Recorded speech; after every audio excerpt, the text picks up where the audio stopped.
सुप्रभात बच्चों, आज मैं आपको पढ़ाऊंगी क्रिया, जिसे अंग्रेजी में कहते हैं वर्ब। किसी भी काम के करने या होने को क्या कहते हैं? क्रिया। हम कोई भी कार्य करते हैं, उठते हैं, बैठते हैं, लिखते हैं, पढ़ते हैं, ये सब क्या होती है? क्रियाएं होती हैं। जैसे देखो, यह फव्वारा है तो होना क्या हो गई? क्रिया हो गई। मान्या नाच रही है, नाच रही है, नाचना क्या हो गई? क्रिया हो गई। दादाजी सैर कर रहे हैं, सैर करना क्रिया हो गई। पतंग उड़ रही है, उड़ना क्या हो गई? क्रिया हो गई। दादी जी पूजा कर रही हैं तो पूजा करना भी क्या है? क्रिया है।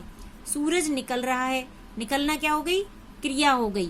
अब देखो, यदि हम इन क्रियाओं को हटा दें, उड़ रही है को हटा दें तो केवल पतंग रह जाता है, या पूजा कर रही है को हटा दो तो दादी जी रह जाता है। तो जब तक किसी वाक्य में क्रिया नहीं जुड़ती है तब तक वाक्य कैसा रहता है? अधूरा रहता है। तो क्रिया के बिना वाक्य कैसा हो जाता है?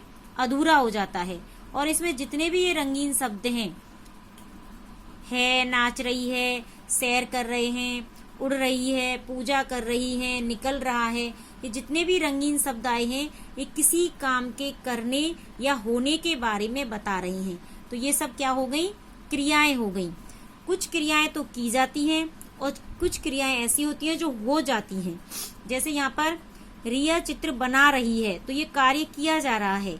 हलवाई मिठाई बना रहा है, माली पौधों में पानी दे रहा है, लड़के ने पानी पिया, रीना ने पत्र लिखा, ये कार्य किया जा रहा है। तो बनाना, देना, पीना, लिखना, ये सब क्या हो गई? क्रियाएं हो गई। और कुछ क्रियाएं ऐसी होती हैं जो हो जाती हैं। वह ताजमहल है, यह रबड़ है, चित्र सुंदर है, वर्षा हो रही है, कल गर्मी थी। तो ये होना क्या हो गई? क्रिया हो गई। तो बच्चों, क्रिया किसे कहते हैं? कि जिस शब्द से किसी काम के करने या होने का पता चले उसे क्रिया कहते हैं। जैसे देखो, क्रिया के बिना वाक्य अधूरा होता है। अब जैसे यहाँ पर देखो, लड़की रस्सी, अब आगे क्या है? कोई सेंटेंस ही नहीं है तो ये वाक्य अधूरा है ना। अब इसको बोलेंगे लड़की रस्सी कूद रही है तो ये पूरा वाक्य बन जाएगा। अब यह पेड़ है, यह पेड़ क्या? यह पेड़ है, तब ये पूरा वाक्य बनेगा, है ना। यह पेड़ है, क्या है? कुछ नहीं। यह पेड़ क्या है? तो कुछ वाक्य नहीं बन रहा है। क्रिया कभी कभी एक शब्द में भी होती है। मैं खड़ा हूँ, यह फूल है, उसने रस्सी कूदी, तो एक शब्द में हो गया। हूँ, है, कूदी, ये एक शब्द में हो गए। कभी कभी क्रिया में अनेक शब्द भी हो जाते हैं। जैसे अंकित विद्यालय जा रहा है, अब जा रहा है अनेक शब्द हो गए। अक्षिता ने काम कर लिया, कर लिया। बच्चा सो गया तो सो गया, यहाँ पर अनेक शब्द हो गए। तो कभी कभी क्रियाओं में अनेक शब्द भी हो जाते हैं तो वो भी क्रियाएं होती हैं।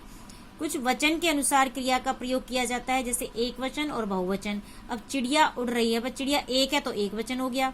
चिड़िया उड़ रही है, बहुत सारी चिड़ियाएं उड़ रही हैं, तो यानी वचन के अनुसार क्रिया हो गई है, उड़ रही हैं। लड़का जा रहा है, एक लड़का है तो जा रहा है, और बहुत सारी लड़कियां तो लड़के जा रहे हैं। है और हैं, एक वचन और बहुवचन। लिंग के अनुसार भी क्रिया का प्रयोग किया जाता है। यदि स्त्रीलिंग है तो शेरनी बैठी है, और यदि पुल्लिंग है तो शेर बैठा है। तो बच्चों, क्रिया समझ में आ गई होगी कि किसी भी काम के करने या होने का पता चले तो उसे क्रिया कहते हैं। धन्यवाद।